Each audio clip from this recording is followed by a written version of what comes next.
Will this be the year Carlos Alcaraz finally conquers the Rome tournament and sets a firm course toward Roland Garros? The young Spaniard has returned to competition with strength after an injury, and he's done so with a convincing win over Dusan Lajovic. But beyond the victory, his sights are set on a greater goal, avoiding Jannik Sinner until a potential final at the French Grand Slam. Rome hasn't historically been his best stage, but this 2025 edition could mark a turning point. Can he break the Italian curse and arrive in Paris as the top favorite? Carlos Alcaraz has kicked off his Rome campaign with a clear statement of intent. His 6-3, 6-3 win over Lajovic confirmed two essential things: his physical condition is optimal after the injury sustained at the Conde de Godó, and his ambition to make a mark on the Italian clay remains intact. Despite being a tournament that hasn't brought him much joy, the Mercian has arrived determined to reverse that trend. This time, Rome is not just a stop before Roland Garros, but a strategic opportunity to gain rhythm, confidence, and above all, valuable ranking points. Alcaraz's record in the Italian capital is sparse and bittersweet. He has missed several editions due to injuries and only played there in 2023, when he was stunned by Hungarian qualifier Fabian Marozsan. That match showed a rare image of the Spaniard, disconnected, without answers, and out of rhythm. Since then, Rome became unfinished business. In 2025, he's back determined to rewrite that chapter and use this tournament as a springboard. Winning here would not only be symbolic, but could also be key in the race to climb the ATP rankings. Currently, Alcaraz is ranked number 3 in the world and has Alexander Zverev within reach, Zverev being the defending champion and world number 2. The German is defending 1,000 points, while Carlos has nothing to lose. This allows him to freely add points, and if he performs well in Rome, he could overtake Zverev. That small difference is crucial because, if achieved, he would become the second seed at Roland Garros. The advantage? Avoiding Jannik Sinner until a potential final. In long and grueling tournaments like Grand Slams, that kind of detail can completely alter a player's fate.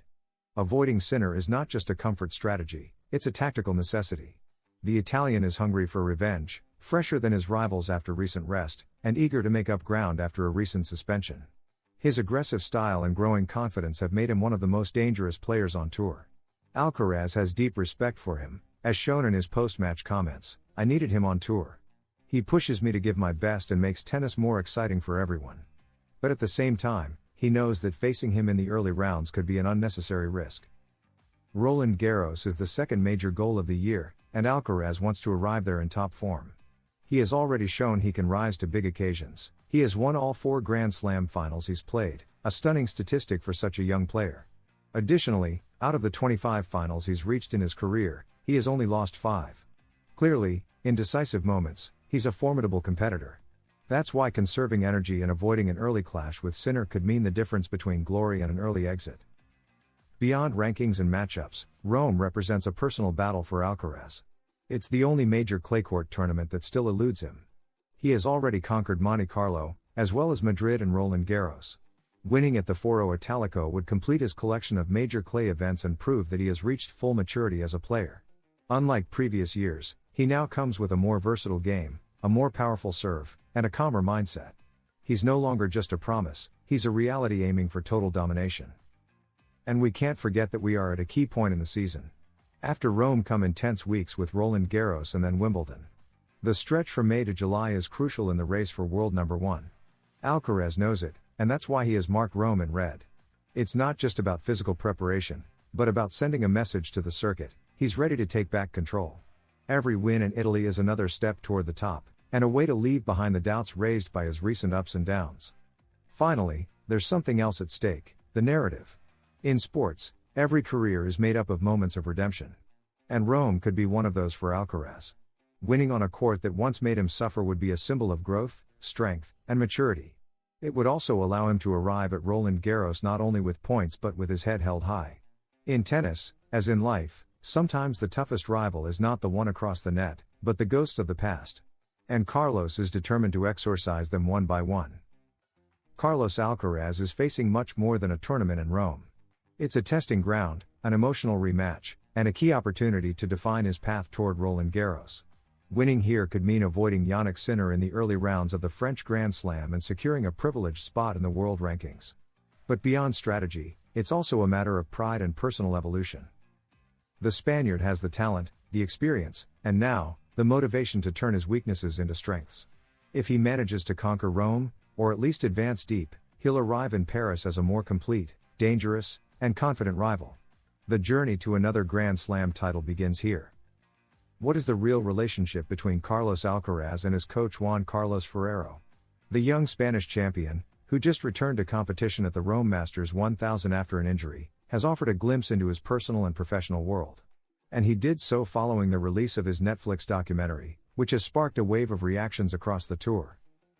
Beyond tennis, Alcaraz has shared sincerely how he handles differences with his team, especially with Ferrero, a key figure in his career. What does this reveal about his mindset and his evolution as a player? Carlos Alcaraz is living one of the most intense moments of his career, both on and off the court. After missing Madrid due to a right adductor injury, he returned to action in Rome with renewed strength.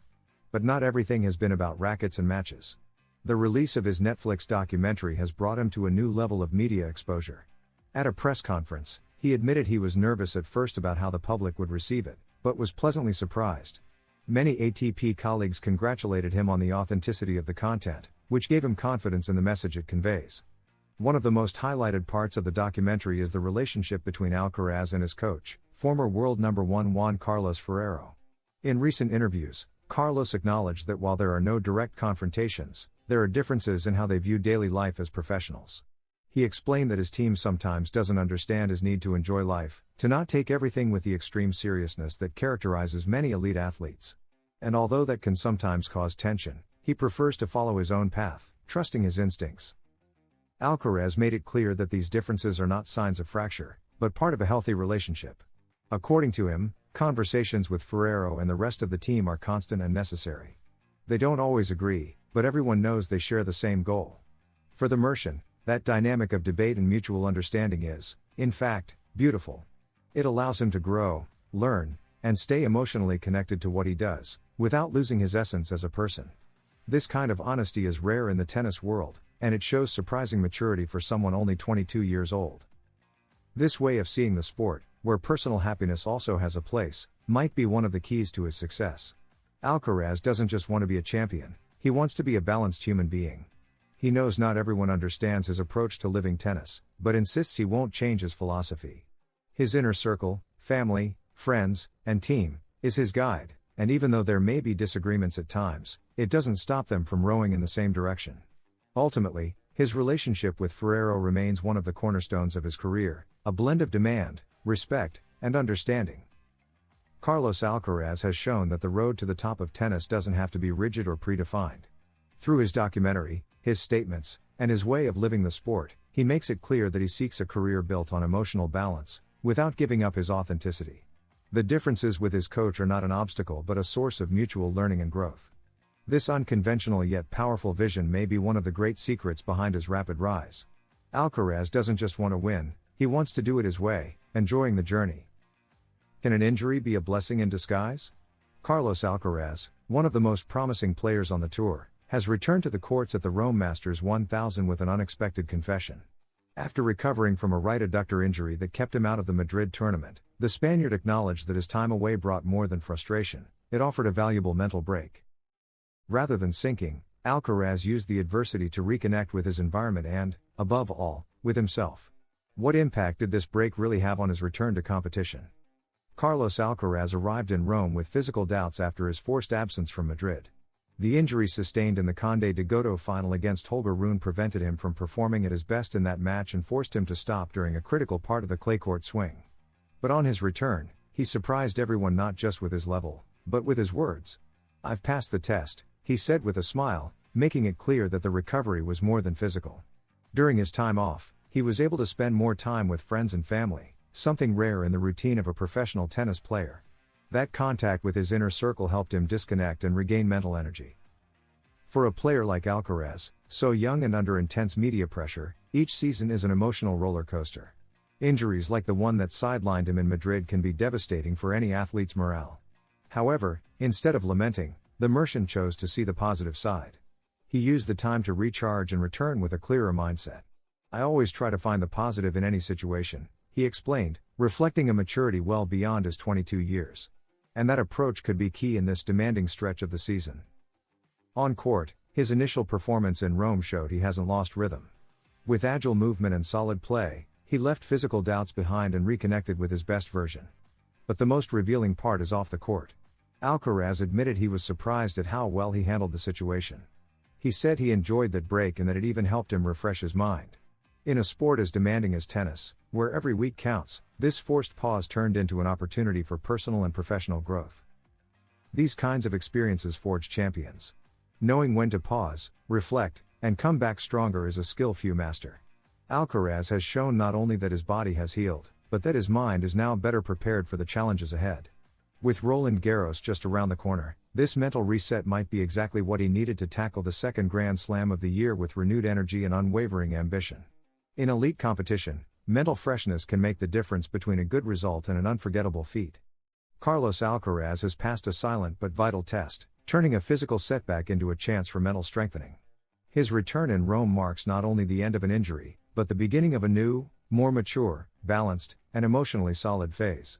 He used his time off to reconnect with his roots, his people, and his purpose. This kind of attitude explains why Alcaraz is not just a tennis phenomenon, but also an example of resilience.